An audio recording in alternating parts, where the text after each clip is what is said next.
Assalamualaikum warahmatullahi wabarakatuh. Saya Farhan Ramadan dari kelas 2A dengan NIM 6670210093. Di sini saya akan memaparkan video tentang apa itu ketahanan pangan dan apa sih pentingnya ketahanan pangan. Eh, Oke, langsung saja. Ketahanan pangan yang saya ketahui itu ialah suatu keadaan di mana kebutuhan pangan rumah tangga itu terpenuhi, yang dapat dilihat dari tercukupinya pangan secara cukup, baik dari segi jumlah maupun mutunya.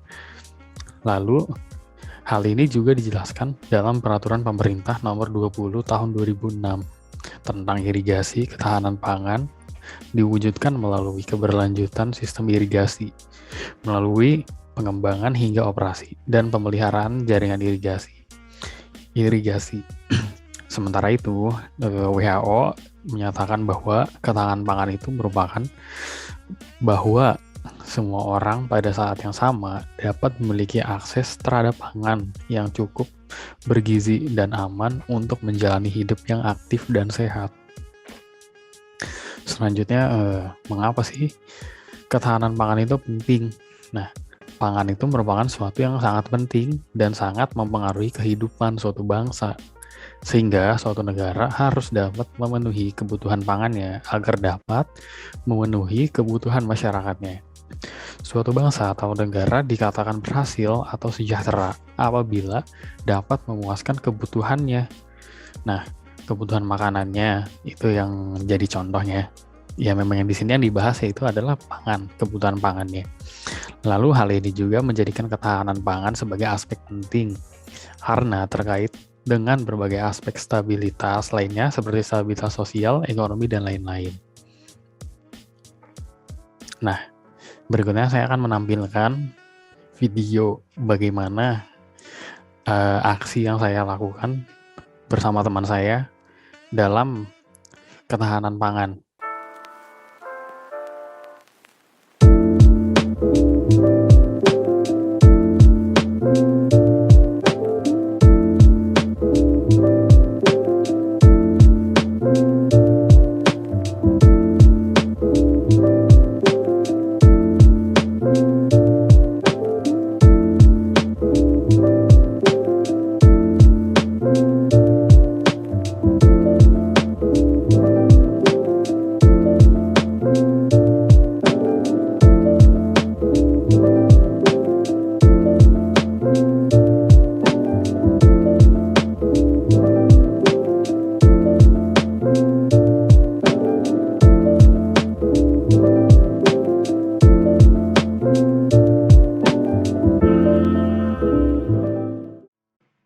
Sekian video yang dapat saya sampaikan. Selanjutnya, saya akan menjelaskan yaitu pengaruh aspek fisik dan lingkungan terhadap ketahanan pangan. Nah, aspek fisik dapat dikatakan di mana fasilitas-fasilitas dalam menunjang ketersediaan pangan tersedia. Aspek fisik ini dapat berupa infrastruktur seperti pembangunan irigasi. Irigasi sendiri merupakan upaya yang dilakukan dalam pertanian untuk menyalurkan air agar merata ke seluruh lahan pertanian. Sebab pada dasarnya tumbuhan itu membutuhkan air, tanah, dan sinar matahari. Lalu ada juga pembangunan jalur transportasi demi mempermudah distribusi pangan ke seluruh wilayah yang membutuhkan ketersediaan pangan. Dengan dipermudahnya distribusi pangan ini, tentunya akan berpengaruh kepada ongkos pengiriman, sehingga bahan pangan yang didistribusikan pun harganya bisa lebih murah dan dapat diakses lebih mudah oleh seluruh lapisan masyarakat. Lalu dari aspek lingkungannya, aspek lingkungan sendiri tidak jauh dari persoalan iklim dan cuaca. Jika iklim dan cuaca dalam kondisi yang baik, tentu produktivitas petani dalam pertanian tentu akan lebih besar. Tetapi sebaliknya, jika iklim dan cuaca sedang dalam kondisi yang buruk, itu akan merugikan petani dan berpotensi untuk mengganggu stabilitas ketahanan pangan. Dapat diambil contohnya yaitu saat musim kemarau berlangsung, secara berkepanjangan tentu kekeringan akan melanda setiap lahan pertanian yang terdampak dari musim kemarau tersebut. Dan petani pun tidak dapat bisa melangsungkan penanaman bibit bahan pangan. Bahkan Jika petani sudah melakukan penanaman pada saat kondisi dan iklim cuaca yang baik, tetapi secara tiba-tiba musim kemarau melanda, tentu itu akan menyebabkan terjadinya gagal panen yang amat besar.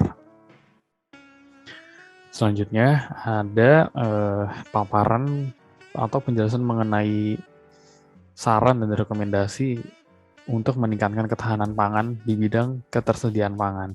Nah, ada beberapa yang dapat saya sampaikan, yang ingin saya sampaikan terkait hal ini, yaitu ada 3 yang ingin saya sampaikan. Nah, pertama, tentunya pembinaan dan pendampingan secara intensif dan berkelanjutan dalam program-program pemberdayaan masyarakat yang bertujuan untuk peningkatan kapasitas sumber daya manusia, sehingga dapat tercipta petani yang memiliki sumber daya yang manusia yang baik, sehingga berdampak pada pertanian yang lebih baik dan produktivitasnya akan meningkat. Selanjutnya yang kedua adalah peningkatan produktivitas pertanian melalui akselerasi pemanfaatan teknologi sesuai dengan kapasitas sumber daya manusia setempat. Nah, yang ketiga itu adalah dengan mengembangkan komoditas pangan lokal sesuai potensi sumber daya untuk peningkatan ketersediaan pangan di tingkat rumah tangga. Sekian yang dapat saya sampaikan, kurang lebihnya mohon maaf. Wassalamualaikum warahmatullahi wabarakatuh.